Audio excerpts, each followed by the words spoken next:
Finding your way with ocular melanoma, join me, host Tara McCannel, as I share with you everything that I know about this rare cancer. I hope you will learn, get your questions answered, and be motivated to empower your own healing so that you can live your best life. Please visit my resource page, sayhart.com/ocular melanoma. That's SEYHART.com/ocular melanoma for more resources and support.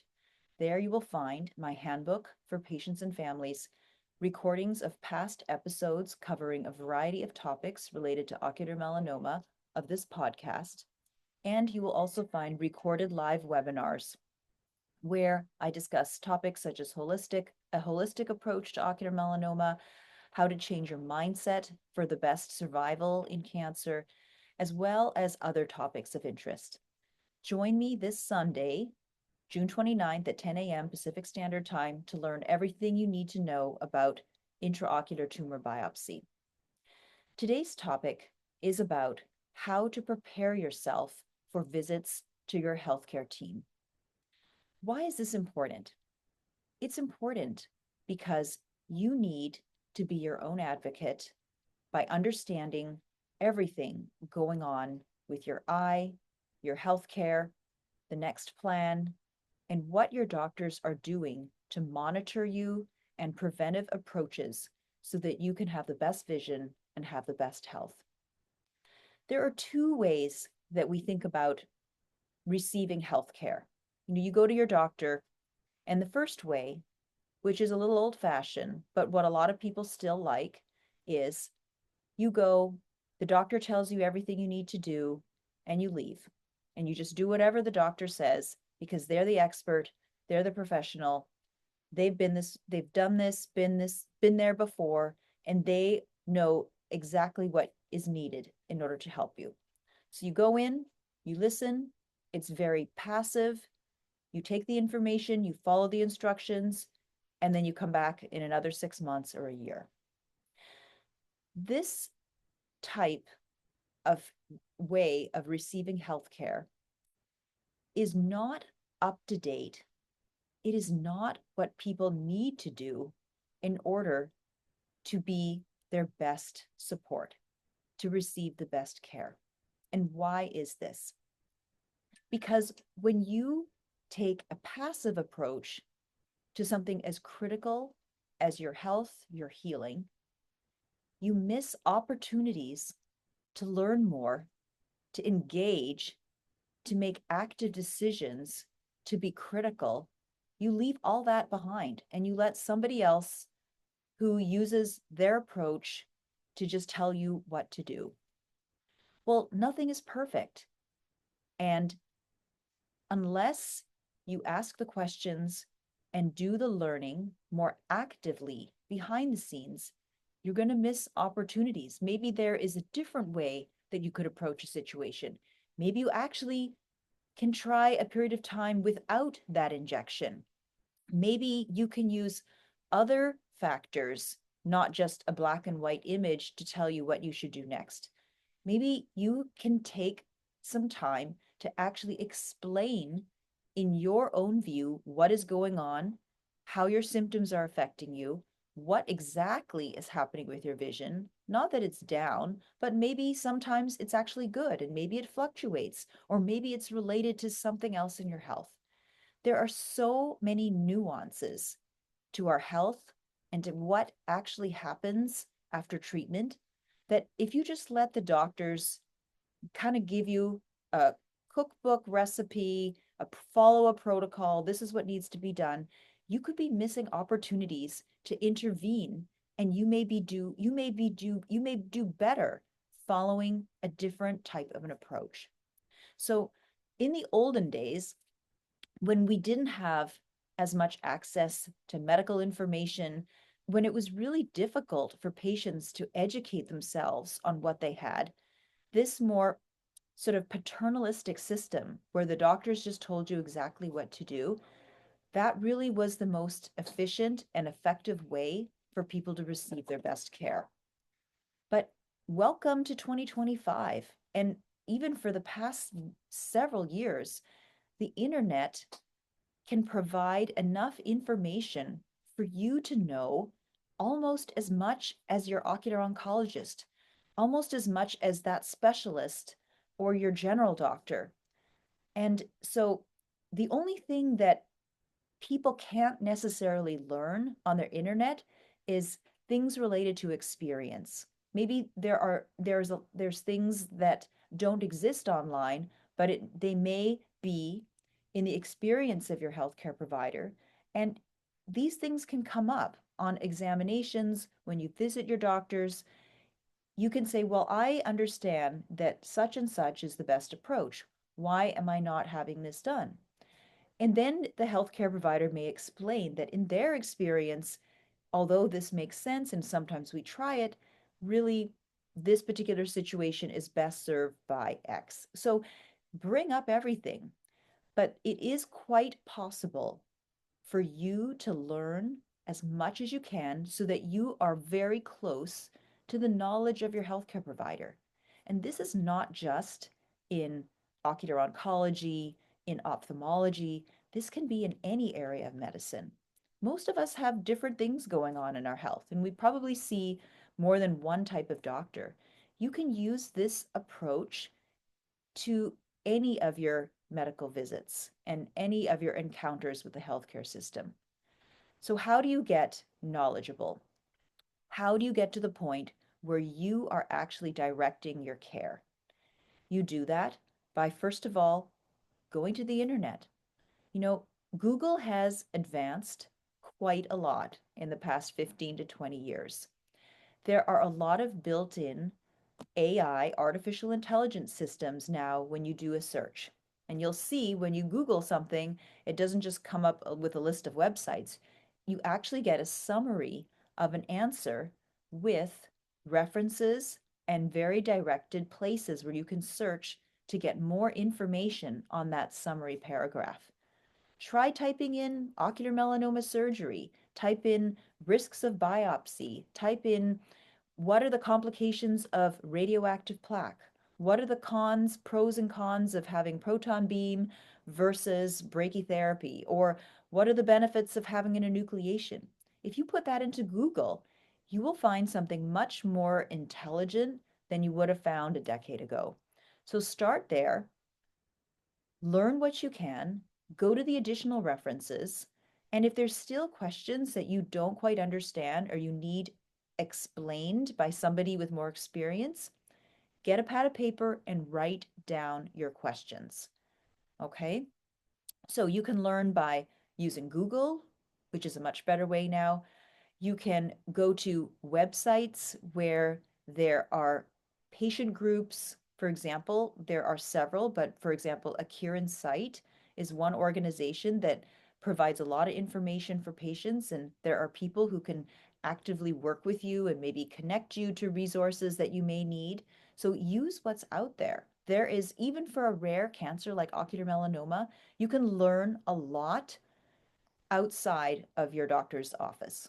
So take the time and do it, because the more you learn, the more you get involved and start understanding how the eye works, exactly the differences between the various treatments out there, you will learn and understand more about this unusual cancer. You will get a better sense of the treatment, and you will feel more confident about moving forward in this process, taking care of what needs to be done. And because you have a better understanding, you're going to be less anxious and nervous. You're going to have fewer of the thoughts that pop into your head about what if this, what if that. You're going to actually know. So that's why educating yourself about your medical conditions is so important, because it puts you in the driver's seat. You're not just, you need to take the approach that this is about me. This is not about the professionals that see me. And, I don't mean any disrespect to any of your medical doctors and the experts helping you, but, nothing is perfect. Everybody has a different experience. Every ocular oncologist practices in a slightly different way. So it is necessary for patients, whenever possible, to come with information and questions and the desire to understand what they have as best as possible. So This is the approach that I recommend that people take. And it doesn't have to be if you have a rare disease. It can be anything. Maybe you're going for your yearly physical and you've learned about, you know, there's thing you've already sort of taken charge of how you can be preventive. Maybe you have questions about continuous glucose monitoring. Maybe you have questions about intermittent fasting. Maybe you have questions about using acupuncture to support your health. These are things you need to ask your primary care doctor, and you will be surprised that many of them may not be able to help you. They might not have the latest data. They might not have the most up-to-date recommendations. And if you learn that, you now have the ability to find another person, to go searching for experts that can help you in very proactive, preventive ways that are far beyond just the standard yearly physical where the same old thing gets checked all the time. And, we all know that a lot of times those check boxes are, they don't really mean a whole lot, especially when, I was at my primary care doctor's office and she turned to me and said, "Do you have any thoughts that you might kill yourself or harm yourself?" And that's the screen for depression. I'm thinking that's not going to pick up anything. So you need to take charge of your health, learn about it, and do the best you can. So now that you have some tools to become the most proactive patient that there can be, let me give you some tips when you go to your doctor's office. Okay. Now, it is very important that you understand that the time with your specialist is limited. So you don't get to see them all the time, and you can certainly reach out to their office, but we're all really busy, so you need to make that time count that you have for your appointment. So come prepared. And I tell people, get a piece of paper, write down all the questions that you have. Questions based on how you're doing yourself, questions based on things you've learned in the literature, and maybe you're still confused and you need clarity, you need an explanation. Write those things down. Write about what is the future plan? How often am I going to be getting these visits? Do I have to keep coming? Is this forever? Are there other doctors who can help me? So write all those things down and come to the appointment with the piece of paper in hand. Let me tell you, when a person comes in to see me and they are settled in the chair and they have their piece of paper, which everybody can see that has a list of questions on it, I know that I'm going to be focused to get all those questions answered properly. I know it's there. And, I can tell you that a lot of my colleagues, they roll their eyes. Oh my gosh, there's all these questions. Even, some of our trainees who see the patients before I do, they're like, they have all their questions. And I'm thinking, good for them. They're engaged. They have questions. They're gonna, help exercise all that I can to help educate them. And this is a good thing. When our patients are learning and engaged, they're doing better. So first of all, thumbs up. I don't mind at all, and I'm happy to answer these questions. Secondly, when you have a list of questions, you are not going to forget anything. If you just kind of come and think, okay, I've got these 5 things, it's just all going to go out of your head when you come into the appointment and the hustle and bustle of the clinic, and maybe you get news that you don't expect, and all your questions go out the window. So take it on a piece of paper, go through one at a time. That way, nothing's disappearing. You've already written it down, you can read them off. And the third thing is that your doctor sees that there is a finite list of items to get through. Sometimes people bring questions on their phone and they scroll through, and that works pretty well. But when everything is out there and you can see this list, and the doctor sees the list, and people around you see this list, we all know that you're going to get to each of those questions until you get to the bottom. So the expectation is there. That's why a good old fashioned piece of paper and a pen, bring it every time you have questions or things to bring up. Another thing I want to mention is that sometimes um, people feel uncomfortable with a whole barrage of questions, and they feel like, well, my doctor's time is so precious and everybody's busy and we're running behind, and how can I do that? Well, let me tell you, as somebody on the receiving end, not every single person walks in with a list of questions. There are many patients who are very stable and static. The last thing they want to do is sit and spend half an hour in the room with me. They want to get out of there. And there are a lot of people, fortunately, are very stable and really don't have any active issues. So they're in and out very quickly. But there's always some people that have more going on. And we are ready to take on and address the people who need a little bit more attention. And it's a give and take. Not everybody spends the exact same amount of time in the doctor's office as the next patient.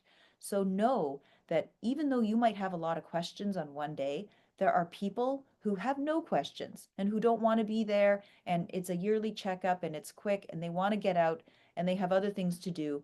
And that's great. So don't be overly concerned about taking up time. So the other thing is, along the same lines, feeling like you're inconveniencing your doctor. You are not. This is not about the doctor. This is about you, your eye health, your general health. We wouldn't have doctors or a healthcare system if it wasn't for people who need problems addressed and who need our help. So this is all about you. So if you have concerns, you have every right to bring up questions, to pause, to take a little bit longer. And there are some situations where we have patients who require more time that's necessary in a visit or more time that's necessary in a phone call. And there are ways to help people get questions answered. Whether, I've even recently had somebody come twice because they had more things they wanted to address. And so I said, why don't we just come and do this in person? It's difficult to get doctors on the phone talking. And, we do have systems where people can email questions that are non-urgent. And, it's a little bit of a different interaction when you get email responses versus speaking responses. So I would always encourage people to try to save questions that are not an emergency to face-to-face conversations. You're going to get a better explanation. There's not going to be any lost in translation through texting or, email messaging. Face-to-face conversations are the most valuable. So use that time, advocate for yourself. Don't be afraid of asking your questions. How else are you supposed to learn? How else are you supposed to be your very best if you don't quite understand something? And don't feel bad that you're taking up time or, you know, bothering your doctor. That's what we're here for. Remember, if your doctor is ever annoyed that you have questions or expresses like anything other than positive helpfulness, you need to think carefully about how that person is guiding you and helping you. I've had situations where I've had questions and doctors have been annoyed or flippant, and you know what? I don't want that person looking after my health because that person doesn't have my best interests. Make sure that your doctor, whether it's ocular oncology, an ophthalmologist, your general doctor, maybe a cardiologist, make sure that they are committed to helping you not only be healthy and do the correct procedure, but helping your understanding of what the situation is. I hope this was helpful, and I'll see you next time. Thank you.